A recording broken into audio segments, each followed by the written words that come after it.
E aí galera, tudo bem? Estamos aqui então para falar sobre a criação de papéis de gênero na sociedade hoje. Não vou meter, como esse é um tema de origem da URGS, eu não vou meter especificamente a situação brasileira, primeiro ponto. Nós vamos falar sobre ela, vai aparecer bastante, mas não é uma redação sobre a nossa característica nacional, especificamente como seria, por exemplo, do Enem, primeiro ponto. Segundo ponto, gênero é uma coisa bem mais complexa do que eu vou falar aqui nesses 40 minutos aproximadamente. Então nós estaremos focados nessa definição mais ampla da situação de gênero de homem e mulher, correto? Não faremos uma análise mais aprofundada da variação de gênero, da situação LGBTQI+, correto? A qual será tratada daí em outra redação. Então nós estaremos tratando aqui basicamente da coisa mais tradicional da diferença dos papéis que originalmente a criança vai enxergar como masculinos e femininos, correto? A base dessa pergunta aqui, que está lá na questão que a URGS colocou, se homens e mulheres podem fazer quaisquer atividades profissionais ou não com desempenho qualitativamente diferentes por serem homens e mulheres. Tipo assim, né? Tem uma coisa que o homem faz melhor do que a mulher por ser homem, e a mulher por ser mulher, essa é a pergunta, que basicamente esconde um preconceito de gênero, né, biológico, como se esses papéis eles fossem biológicos, como se a mulher nascesse para ser cuidadora e o homem nascesse para ser caçador. Um diálogo que vem literalmente das cavernas, correto? Por isso que o nome dessa aula aqui é a criação de papéis, porque os papéis eles não nascem com as pessoas, mas são socialmente adquiridos, socialmente desenvolvidos. Vamos tentar explicar essa aquisição de papéis e o desenvolvimento deles em 5 passos. Depois vamos ver uma história interessante sob o ponto de vista feminino. Tá? Qual é o primeiro passo? O primeiro passo é como é que esses valores eles são adquiridos e desenvolvidos. Onde é que nasce essa aquisição de percepções mais masculinas e mais femininas? Como é que começa o caminho da criança? Cara, ela começa no berço, não é verdade? Vocês todos lembram de um espetáculo lamentável, protagonizado pela Damares, um dos expoentes do governo Bolsonaro, entoando uma canção junto com seus assessores, para não dizer asseclas ou cúmplices, dizendo que menino veste azul, menina veste rosa. Vocês lembram desse momento aí? No berço da criança, essa diferença já começa a ser feita. Quando ela abre o olhinho, passa a ter as suas primeiras percepções visuais, ela já entende que ela deve ser mulher e ela, por outro lado, deve ser homem pela cor, correto? Claro que a cor é apenas uma metáfora de tudo que vai rodear esse ambiente onde a criança vai estar. Por exemplo, a decoração, correto? E também os elementos posteriores, por exemplo, a vestimenta, o modo de fala, as expectativas que vão ser geradas pelo gênero daquela criança ali. Então, o berço da aquisição e desenvolvimento desses valores, ora masculinos ou femininos, é a família. A partir dali, os rumos já estão tomados, correto? Isso é um momento bem inconsciente para a criança, aliás, quando ela se der conta, digamos assim, entre aspas, os caminhos traçados para a mulher e para o homem já vão estar completamente definidos, correto? A gente vai ver depois num vídeo que acompanha essa aula que essa percepção ela é muito precoce. Alguém poderia te perguntar assim, tá, mas não poderia ser diferente, homem é homem, mulher é mulher. Mas nós não estamos discutindo o gênero, nós estamos discutindo a carga cultural que vai estar atribuída exclusivamente a um gênero e a outro gênero. Por exemplo, percebemos já no item 2, tá? A criação de expectativas e recompensas, que são duas situações já bastante coladas, tá? Naquele período do bercinho, do quartinho da criança, os primeiros momentos, a criança ainda reage, a criança é pouco reativa, né? Ela está lista, está amamentada e tal, mas ela já tem a expectativa de ser um ambiente mais masculino, mais feminino, tá? Logo depois, quando ela começa a interagir, a criança está interagindo, a criança está brincando, ela começa a dialogar, ela começa a perceber que também há papéis, correto? Por exemplo, assim, há uma alta carga de relevância e significância na roupa da menina, do brinquedo do guri. Se tu olhar, por exemplo, como é que é essa expectativa, tu percebe que o guri começa a ganhar o quê? Quais são os primeiros brinquedinhos que a criança ganha? Além, bom, hoje talvez grande parte sejam já jogos eletrônicos, né? A criança nem fala, mas já tem um joystick na mão, um fonezinho e por diante. Mas ainda assim, e não tem um detalhe interessante, né? Os jogos eletrônicos que substituem muito, que na minha geração, a geração intermediária minha de vocês, eram ligados a questões de aventura, correto? Esses jogos eletrônicos reproduzem muito do que nós fazíamos, sabe? Como é que é brinquedo de guri? É ligado, por exemplo, à velocidade pelo carro, é ligado à violência. Se as crianças antigamente brincavam de soldadinho, de Forte Apache, correto? Tinha lá os carrinhos que tu tinha que friccionar para eles terem uma velocidade. Os guris de hoje fazem isso exatamente, reproduzem exatamente a mesma coisa na frente da tela do computador. Talvez os brinquedos sejam menos físicos, ainda né? Ainda existem lá o Hot Wheels, essas coisas assim, ainda tem a série carros e aí por diante, mas se passados para o ambiente virtual, tu nota que os jogos eletrônicos reproduzem essa realidade para os guris. E vocês notam também, não sei se já tiveram essa percepção, para essa ideia de aquisição, criação e desenvolvimento de expectativas e recompensas, que os jogos eletrônicos eles são predominantemente masculinos ou femininos. Quem são, o pessoal pensa bem na infância de vocês, e hoje, quem são predominantemente os usuários desses games mais violentos e de velocidade? Guri, e não guri, correto? A nossa esperança que a gente está tendo aí na pandemia, seguido, eu atendo o aluno virtualmente pelo Zoom, pelo Skype, e o cara está sentadinho na cadeira de game dele, com o mesmo fonezinho que ele usa para o game e por diante. Cara, isso é um percentual significativo das gurias.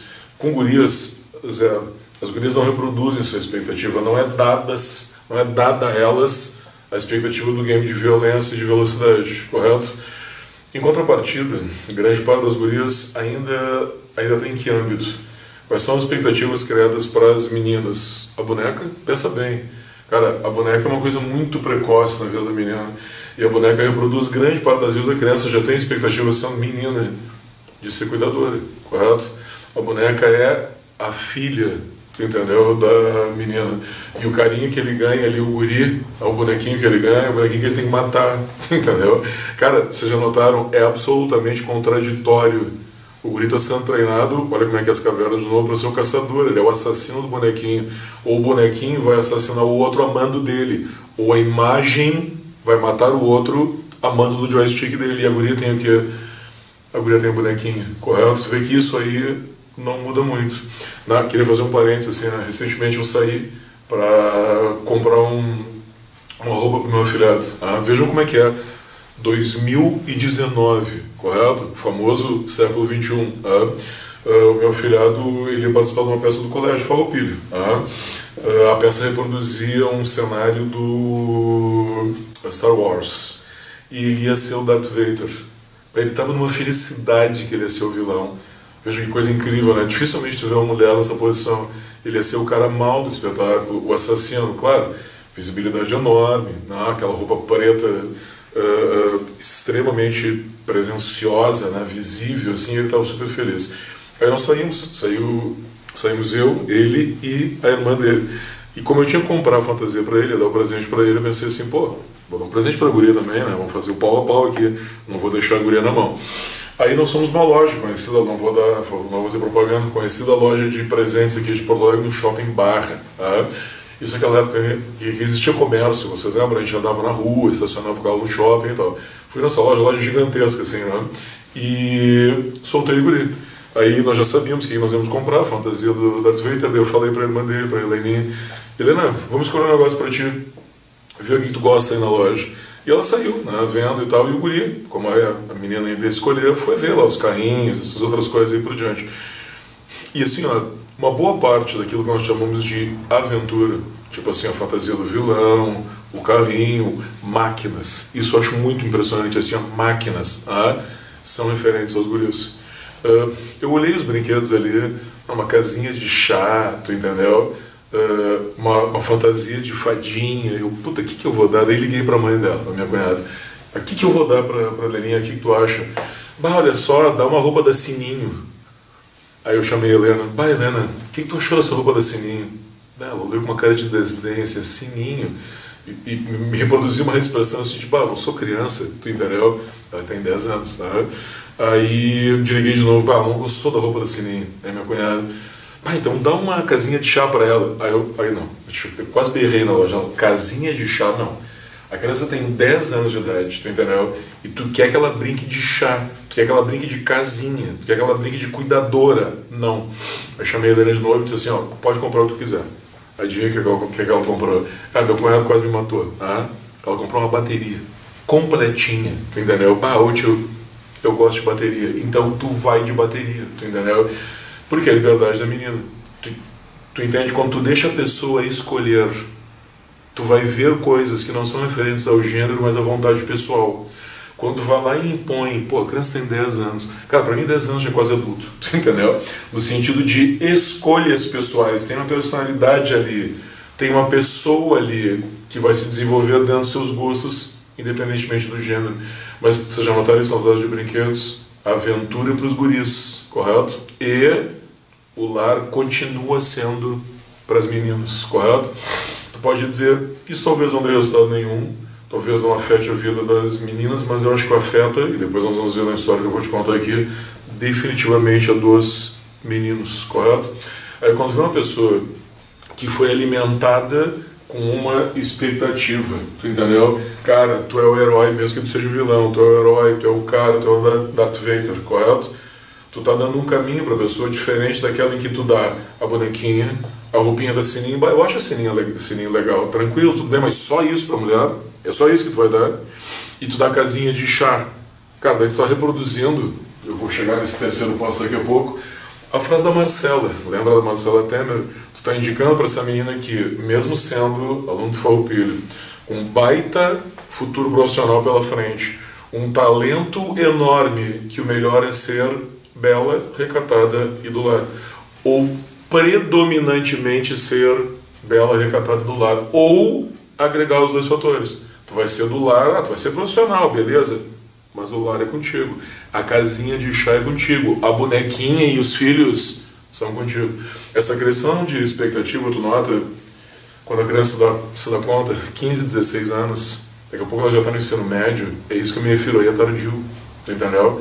Aí tu tirou da menina a possibilidade de desenvolver algumas habilidades e as atribuiu para os guris e fez o contrário. Tu tirou dos guris também a possibilidade de cuidar, se interessar por assuntos que tu nunca alimentou a expectativa. Tu nunca deu a recompensa para a criança, tu entendeu? Tu nunca disse que, ó, tu pode fazer também, tu entendeu? Ó, tu deve compartilhar com a tua irmã, correto? Tu foi lá e sacou a possibilidade de desenvolver uma habilidade de um e a possibilidade de outro. Isso não é biológico, né? Vamos combinar. Depois de 10 casinhas de chá, centenas de bonecas, correto? Depois de dezenas de roupinhas de vilão e centenas de milhares de horas na frente do videogame, isso não é biológico, né? Isso é uma coisa que tu culturalmente desenvolveu, correto? Essa expectativa, agora eu já estou saindo um pouquinho da questão da família, primeiro passo no 1. A sociedade cria e recompensa essas expectativas, é o que vai acontecer na escola. Queria te mostrar um detalhe importante sobre essa situação das expectativas, né? É assim que a gente se comporta muito com a questão dos esportes. É ou não é verdade? Por exemplo, tu tem uma expectativa muito maior dos teus filhos, homens, estarem praticando esporte. O pai leva o gurizinho lá na escolinha do Inter ou do Grêmio, ali inclusive na frente do bar, correto? Tu vai lá de mãozinha dada, vai lá e torce pelo teu filho, tu faria pela tua filha também.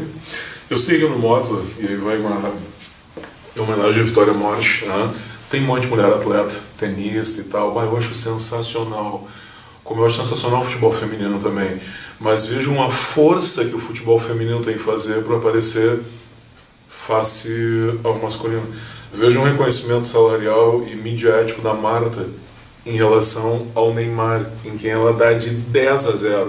Eleita, você sabe, né? A Marta, jogador de futebol brasileiro, é o brasileiro que mais vezes foi eleito o melhor do mundo. Mais do que o Ronaldinho Gaúcho, mais do que o Ronaldo Nazário, mais do que o Romário, mais do que o Rivaldo, e aí sucessivamente, vocês entendem? Mas nós não enxergamos isso, porque nós não valorizamos, nós não temos a expectativa de que o esporte feminino vai ser legal. Vai nesse caminho, por exemplo. A mesma coisa quando nas exatas, não é verdade? Vocês não têm essa percepção, a gente tem a percepção de que as exatas, como eram, pessoal, até a década de 90, são um reino masculino. Cara, tu desfila pelas engenharias da URGS até hoje, né? E na minha época, quando eu fazia URGS, cara, havia engenharias que não tinha mulher. Eu presenciei a primeira chegada, por exemplo, de uma mulher da engenharia de Minas na URGS, na engenharia mecânica. Vejam, era um curso masculino, mas por que diabos? Vocês entendem? Qual é o empecilho de uma mulher sentar na frente de uma planilha e fazer cálculos? Zero, né? A não ser que a sociedade não espere isso dela. Essa que é a diferença, essa que é a condição, o condicionamento que ela recebe. E observem vocês, gurias aqui do Mota, tem uma vantagem, nesse caso, cronológica, porque vocês pertencerão a uma geração que será a primeira a ver na medicina um curso predominantemente masculino. Olha só, nós estamos aqui há mais de 25 anos. Quando nós começamos, essas salas elas eram meio a meio homem e mulher, correto? Algumas até predominavam homens e não tinha uma expectativa de que entrasse mais mulher do que homem, como é hoje. Hoje, progressivamente, todos os dados apontam isso, a medicina será uma profissão feminina, pela escolaridade abundante que a mulher vem tendo e se sobrepondo ao homem. Mas essas atividades bem remuneradas até a década de 90, a engenharia, o direito, a medicina, eram quase que exclusivamente, no caso da medicina, quase que exclusivamente masculinas. No caso daquilo que se considerava a elite da medicina, por exemplo, a cirurgia, aí exclusivamente masculina. Mas por quê? Porque essa criação de expectativa ela vem da família, da escola e finalmente ela chega na sociedade, correto? Vamos combinar, né? O fato de uma mulher não ser cirurgiã não tem nada a ver com o seu condicionamento biológico. Quem vai me dizer que a mulher vai tremer, que a mulher vai ter medo de sangue, que a mulher tem medo de ficar no escuro da sala de cirurgia, que ela não tem condição emocional de fazer... Mas aonde, cara? De onde é que tu tirou isso? Isso é um preconceito... Olha, eu vou te dizer, como eu falei antes, não dá nem para dizer medieval, é um preconceito das cavernas. E no dia que eu estou gravando essa aula, eu queria... Talvez vocês tenham feito um registro nesse dia aí também. Nós ficamos falando assim desse negócio de medicina, nossa, é coisa mais antiga, né? Vocês viram que rolou nas redes sociais, vou te dizer a data, né? Nós estamos em 27 de julho, correto? Rolou um posicionamento de uma entidade de cardiologia, área médica, correto? Uma espécie de moção de que as mulheres que trabalham na área de cardiologia, cirurgia cardíaca, não deveriam se expor aparecendo de biquíni nas redes sociais. Ô meu, o que uma coisa tem a ver com a outra? Entendeu? Vocês conseguem fazer uma ligação da competência profissional de uma mulher, correto? Pelo fato de ela aparecer de biquíni na praia. Cara, eu acho que o cara que diz isso, ele não pode gostar de mulher. A única coisa que eu vejo isso é que a mulher pode representar uma ameaça profissional para ti, beleza? Mas tu expor isso numa rede social é porque efetivamente tu não pode ter algum hemisfério do cérebro, um lobo tu não pode ter. Porque isso não é nem racional, isso já é burrice profissional e pessoalmente, correto? Mas tu vê que esses ataques, eles são feitos às mulheres, né? Mas não são feitos aos homens. Eu nunca vi, por exemplo, alguém reclamar que homem de sunga denigre a sua competência, sunga, uma sunguinha branca de crochê, assim. Nunca vi que isso denigra a competência masculina. Nunca ouvi dizer que um bermudão surfista mal utilizado na praia, assim, lá, abaixo da região do pubis, com uma cuequinha aparecendo, escrito Zorba, aquela do pintinho, lembra? Nunca vi que isso denigra a competência profissional. Deve ser um mau gosto, cara, que é um caso localizado, mas que não pertence ao gênero, tu entende? Na mulher, qual é a tendência? Tu ataca o gênero pela criação das expectativas. Esse ataque do gênero eu acho interessante para te dizer, fazendo uma ligação importante, lembrando da Mariela, né? Entendeu?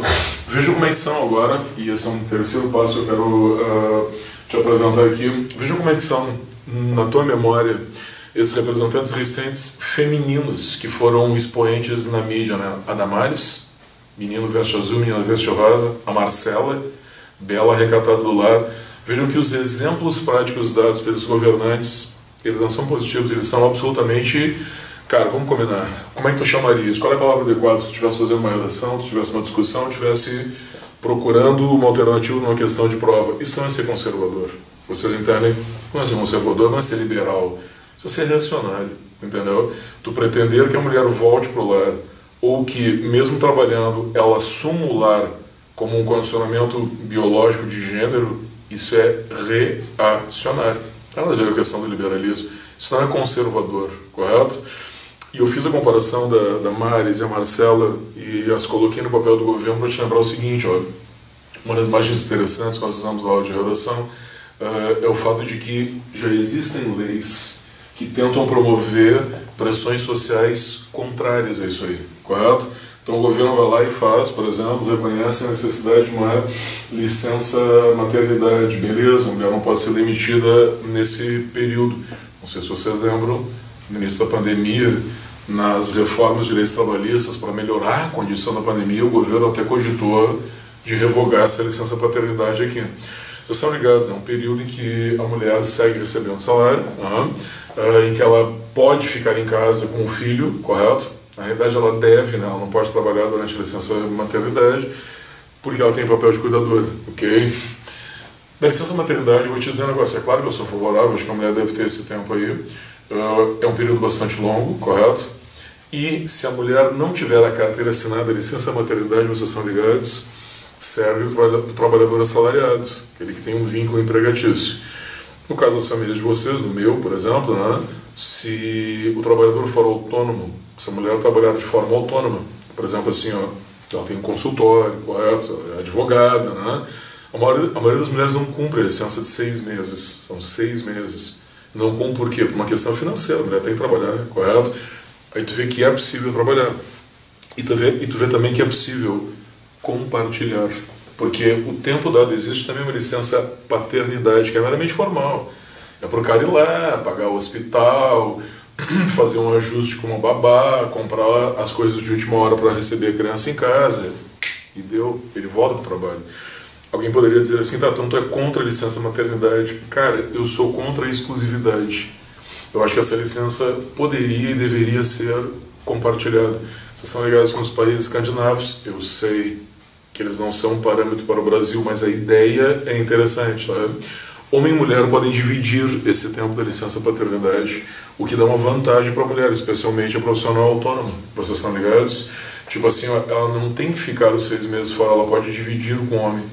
Porque, pensem bem vocês nem estão pensando em ter filho agora, né? Vocês estão pensando em passar no vestibular, beleza. Aí depois vocês vão pensar em terminar esse curso de medicina, e depois a residência, e depois a carreira profissional. Isso vai demorar uns 12, 15 anos, tá? Então daqui a pouco tu tá com 30, 32, 33, e tá pensando assim, bah, agora eu vou ter que ter filho, tu entendeu? Bah, tá chegando já no limite, correto? Aí com 34 anos, vamos colocar essa situação, imagina aí tu, Fernando Lavarda, 34 anos tu encontrou o príncipe encantado, Gustavo, que era teu colega aqui em Linguagens Humanas, e vai casar. Entendeu? Casou e teve filho. Aí o que vai acontecer? Cara, com 34 anos, eu te garanto, Fernando, tu vai estar bombando profissionalmente, fila no consultório, tu não tem nem Unimed, tu só atende particular, aquelas consultinhas assim de R$800, tu é o cara, correto? Aí tu vai ter que parar de trabalhar. Vocês entendem? Nada impede o Gustavo de seguir trabalhando, mas tu tem que parar, entendeu? Se tu não compartilhar isso, o prejuízo do desenvolvimento profissional é da mulher. Esse é o problema da licença maternidade, porque embora justa, digamos assim, para que a mulher não perca o emprego, socialmente ela é injusta, porque ela segue atribuindo 99% do papel de cuidar da mulher, correto? Fica pra mulher, tu entendeu? Isso que nós vamos ver depois da história. Eu acho engraçado isso, tá, mano? Não é natural. O cara, da onde é natural, velho? Da onde? Tipo assim, ó, parir, vocês entendem? É biológico. Cuidar, não. Cuidar é cultural. Tu aprende a cuidar, correto? Observe, depois eu vou fazer um exemplo na nossa história também. Observe coisa interessante, ó. Entre homens e mulheres é bem assim. Se vocês estão em churrasco em família, como é que é? Estão as mulheres no canto ali conversando, depois eu vou te dizer o que elas estão conversando ali. Alguém poderia dizer, ai de nós homens, com certeza, e mal. E nós aqui, na churrasqueira, não é assim que funciona? E nós estamos falando de quem? Delas? Não, nós estamos falando bobagem, falando de futebol, falando de política, os negócios que a gente não entende, tu entendeu? Aí grita uma criança, tu entendeu? A criança caiu, a criança chora, quem é que vai? Tu não pode ir, né, porque tu está cuidando do espeto. O outro não pode ir porque tu está cuidando da cerveja.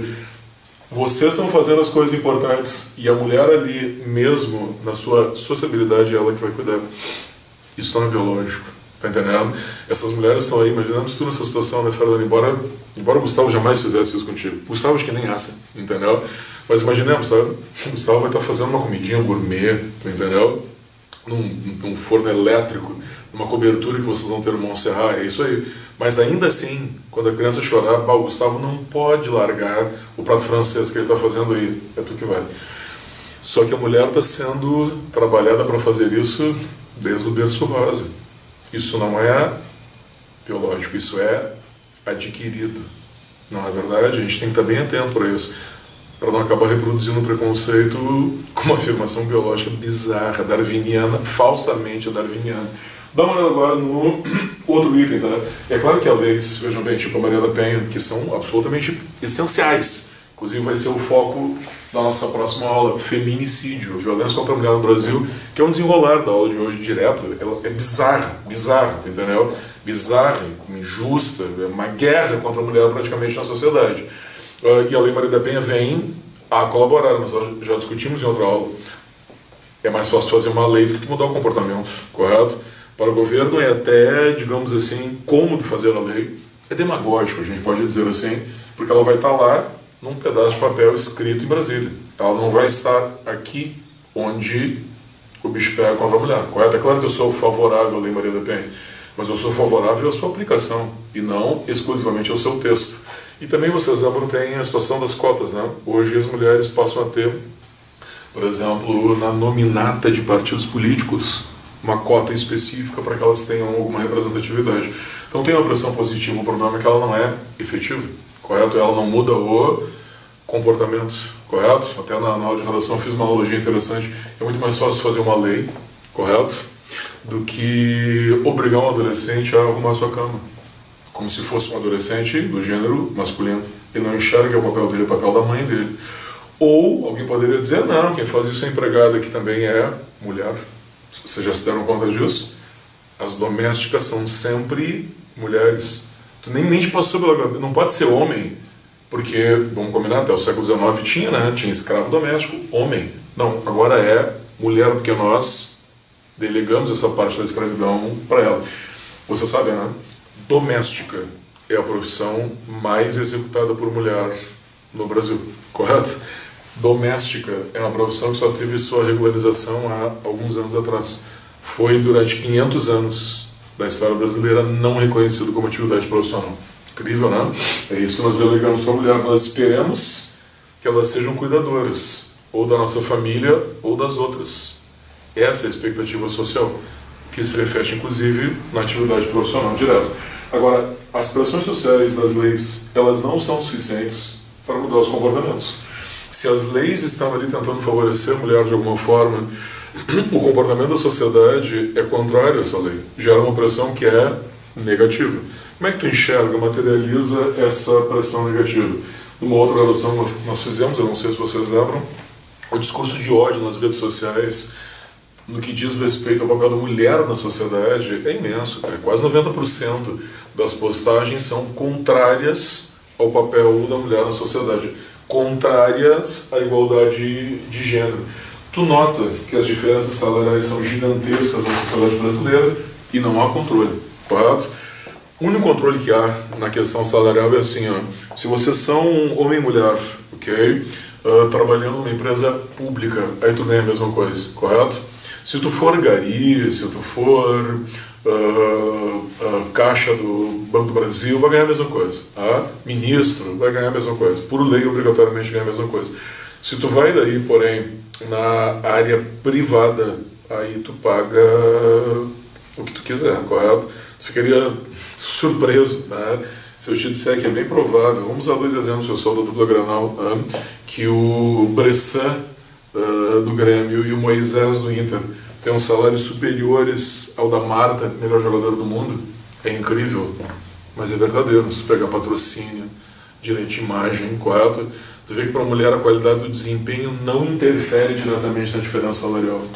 Quem é que escolhe isso? A sociedade escolhe isso, entendeu? Tu paga menos para a mulher porque é mulher, porque tu explora, correto? E a tendência é, quanto maior a diferença, nesse nível, nesse patamar mais intenso de pagamento, aí que tu paga menos mesmo. ou tu dá menos cargos para a mulher, ou quando a mulher chega lá, tu reduz. Quase sempre a desculpa é a gravidez, né? Tu entendeu? Tipo assim, essa moça aqui, de repente, ela vai ficar grávida, ela vai criar um prejuízo para a empresa. Então já vou economizando o salário dela desde sempre. Essa justificativa no big business, entendeu? A mulher, ela vai me dar problema. E aí tu nota um detalhe interessante, né? Como isso é preconceito. Alguém poderia dizer assim, mas é claro, a mulher vai engravidar, ela vai deixar a empresa na mão. Não, beleza, mas esse é o único porém da mulher. Se vocês olharem as outras estatísticas, por exemplo, assim, por problemas de saúde, correto? Por depressão, por embriaguez, correto? Por acidente, o homem falta muito mais do que a mulher ao trabalho. Se nós somássemos tudo que o homem prejudica a empresa pelas suas peculiaridades, certamente é pior do que o que faz a mulher, mas aí nós não levamos em consideração. Isso nós aceitamos, e a gravidez da mulher nós repudiamos. Preparem-se que em muitas entrevistas de emprego, em muitas situações, tu vai de sopetão receber essa pergunta aí, tu entendeu?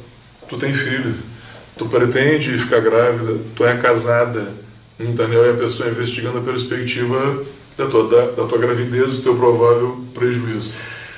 Se a gente investigar um pouquinho mais esse preconceito, vamos combinar, preconceito, tá? Tu ouve também muito as pessoas atribuindo uma dificuldade de engajamento da mulher na empresa. Tipo assim, a mulher se engaja menos porque ela cuida da família, entendeu? Tu vê, né? Realmente a mulher cuida da família, mas isso quer dizer que o desempenho profissional dela não vai ser igual ao do homem? Acho muito questionável, né? E por fim, a gente tem... eu queria que tu visse um linkzinho do vídeo que acompanha essa aula aqui sensacional, que é sobre o desenvolvimento de papéis de gênero na comunidade britânica, correto? É uma sala de aula, as crianças não têm 10 anos e elas são solicitadas a desenharem profissionais de algumas áreas, correto? O vídeo é sensacional, perfeito, tá? E elas atribuem determinadas áreas, cara, crianças de 6, 7, 8 anos, a papéis masculinos, porque tem essas peculiaridades aqui. A questão das exatas, a questão da saúde, a questão da aventura. As crianças não enxergam mulheres fazendo isso, e isso que elas estão numa comunidade de altíssimo desenvolvimento humano, que é o Reino Unido. É um videozinho curto, mas imperdível. Para as crianças é um baita aprendizado e para nós também. E o último item, antes da história que eu quero te contar, é essa questão da linguagem, que é uma permanência, um desenvolvimento, um desenrolar ainda do preconceito. Que assim, muitas vezes nós vemos essas situações aí e nós temos uma tendência, vai uma dica aí para os guris, Gustavo, te liga e quando tu for casado, tá? A tentar ser bonzinhos com as mulheres e dizer assim, hoje eu vou te ajudar aqui na casa, deixa que eu te ajudo, entendeu? Isso para as mulheres mais conscientes é uma dinamite que tu joga no ambiente, porque não se trata de ajudar, se trata de compartilhar. Mesmo quando nós queremos ser queridos, vou te dar uma ajudinha, cara, isso é horrível. Porque quando tu diz isso, e essa já é o início da história, esse já é o início da história que eu vou começar a te contar, se tu diz que tu vai ajudar, é porque não é a tua obrigação. É porque tu não tem uma noção de compartilhamento.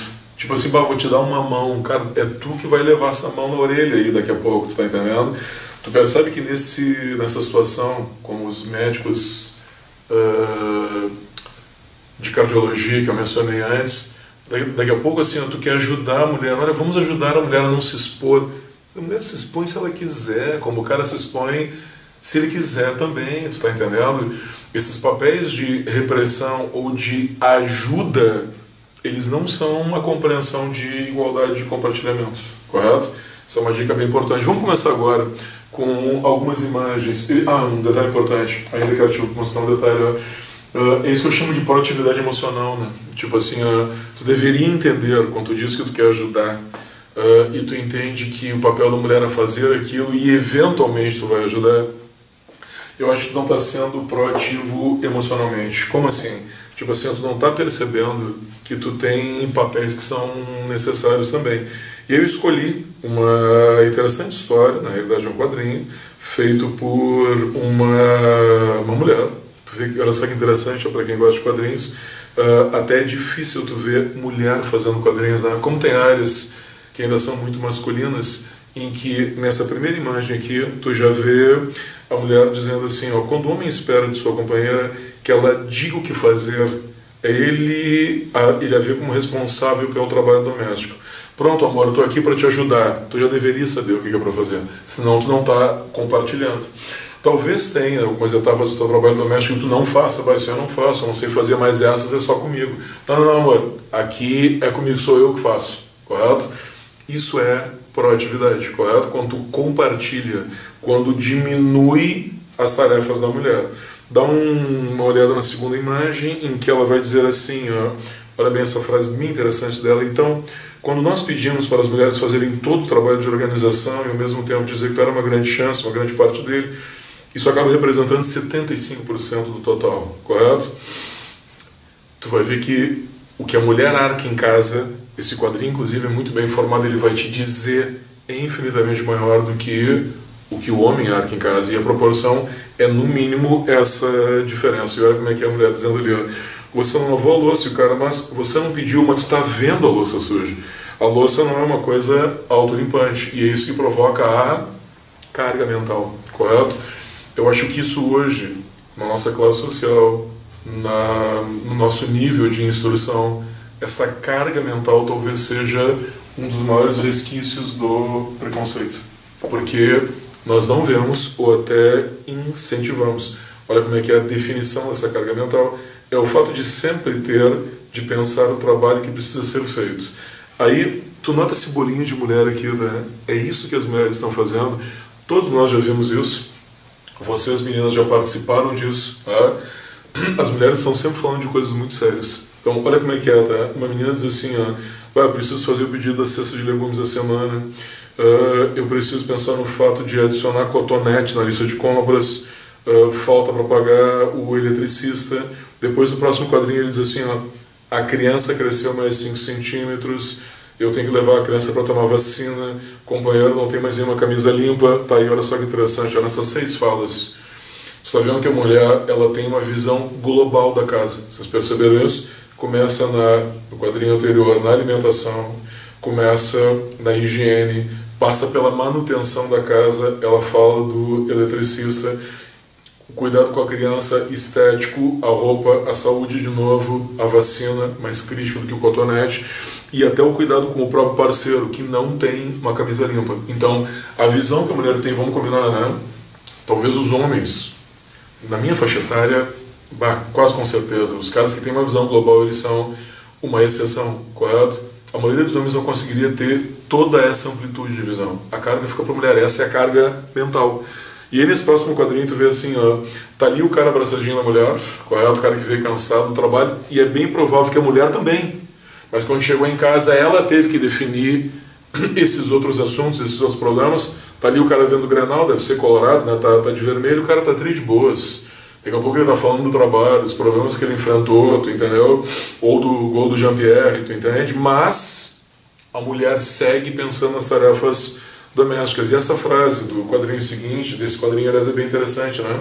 É um trabalho permanente, exaustivo e invisível. Tipo assim, quando o cara chega em casa, não tem nada de natural. Ô pessoal, eu digo isso muito pessoalmente. O Fábio também compartilha isso aí comigo, porque o Fábio cuida da casa dele sozinho, quase. Tem um mistério aí, depois eu esclareço para vocês. Mas o lixo ele não se esvazia sozinho, vocês entendem? A louça não se lava sozinho, a grama não se corta sozinho. Meus cachorros, por exemplo, meus 2 labradores, eles não levantam de manhã, servem a ração, botam um sucrilho, um leitinho e conversam comigo. Não sou eu que faço isso. Essa é a minha parte, né? Tem também a parte da minha mulher. Isso é compartilhar, porque eu sei que é uma tarefa minha e eu sei que eu tenho que executar. É o meu trabalho invisível, correto? Mas essas coisas não se fazem sozinhas. Aí, olha só que interessante o próximo, quando elas falam sobre os homens heterossexuais que dizem que compartilham, correto? Aí, de novo, é o bolinho das mulheres falando de nós caras, né? Joga as roupas no cesto, mas nunca as estende. Os lençóis poderiam andar sozinho porque ele nunca troca, ele não toma atitude. Tu entendeu? Ele nunca preparou uma única comida para o nosso filho. Espera que como nós dissemos antes, a mulher faça, correto? As companheiras têm um ponto de vista bem diferente dos homens, né? Isso é bem interessante. No próximo quadrinho, ela fala de novo sobre a rotina. Agora, nessa etapa, ela vai descrever a rotina, tá? Por exemplo, assim, pô, mas é uma coisa super simples, né? Limpar e arrumar a mesa. Tá, beleza, mas além de limpar e arrumar a mesa, olha o que ela tem que fazer no próximo. Tem que guardar os objetos, tem que tirar a roupa suja do cesto, chega no cesto, o cesto está cheio porque ninguém lavou aquela roupa ali, e depois ela vai ter que botar a roupa para lavar para passar. Aí no próximo quadrinho ela vem e diz...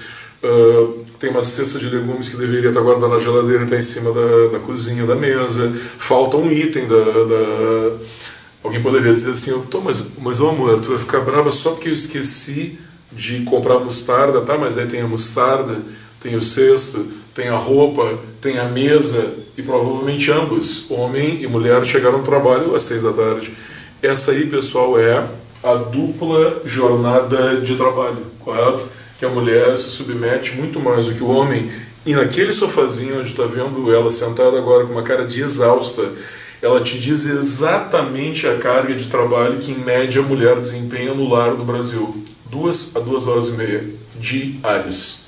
Esse é o segundo trabalho que a mulher tem no Brasil, cuidar da casa no meio turno, correto? Praticamente... Aí vem a ideia da dupla carga de trabalho, a gente chama de terceiro turno, porque ela trabalhou 2 no trabalho profissionalmente, mais 1 na casa. E um detalhe importante, ó, se ela... E aí tu vê como é que termina aqui essa parte da história, né? No próximo quadrinho ela diz para encontrá-la totalmente desorganizada na mesma noite. Vai ser assim, segunda, terça, quarta, quinta e aí sucessivamente. Eu acho interessante que ela vai dizer agora... Uma conclusão interessante, ó.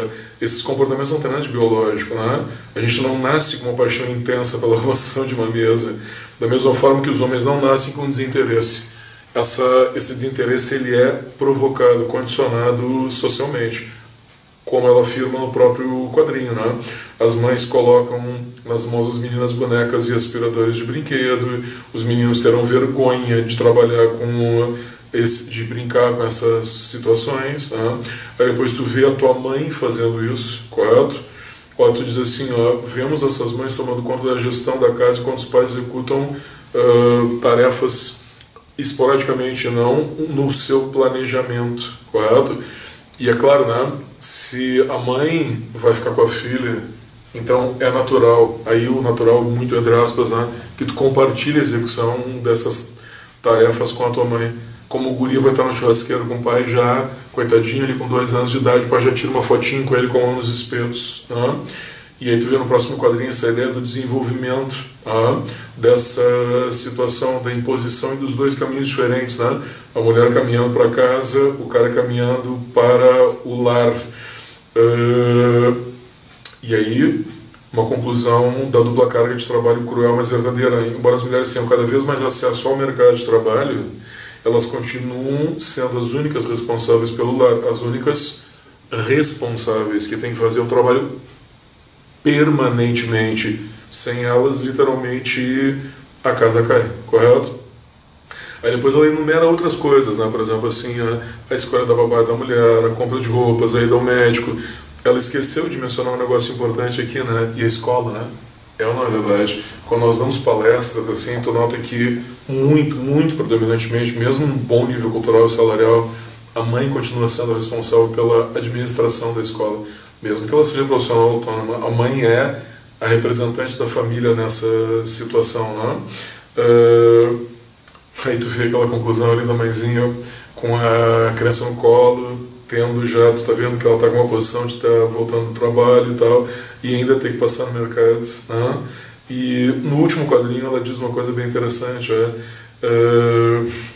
que seria bom confirmar com a tua companheira, tu homem, e aí Gustavo, se efetivamente tu tá compartilhando essas situações, correto? Se a mulher tem essa sensação de compartilhamento, ou se não tá dando uma ajudinha esporádica, né? Olha bem como é que é o segundo quadrinho segundo balãozinho desse último quadrinho. Estatisticamente ainda é grande a maioria das mulheres que gerem e cuidam do lar. No IBGE, aula que nós vamos ter daqui a 2 semanas, né? O IBGE diz que 28% das casas brasileiras são compartilhadas, em que homem e mulher se sentem ambos, o chefe da família, compartilham a administração do lar. Sabemos quanto isso é verdadeiro, correto? Nós não podemos medir isso, mas tem uma percepção crescente, correto? E é legal saber se isso é uma sensação ou se isso é uma prática. Se nós afirmamos que os direitos devem ser iguais, só afirmamos, ou se eles são, na prática, iguais, correto? E aí tu nota que vem o dado que eu tinha dito antes, né? A tendência das mulheres dedicarem 25 horas semanais aos afazeres do lar, sendo que os homens gastam apenas 9 horas, correto? Olha a diferença, cara, 25 horas. Você sabe que 25 horas semanais são 3 dias de 8 horas de trabalho, correto? É isso que aniquila o desenvolvimento da mulher. É isso que é o preconceito, é isso que eu quis te dizer quando pela primeira vez eu te falei que leis não mudam comportamentos, correto?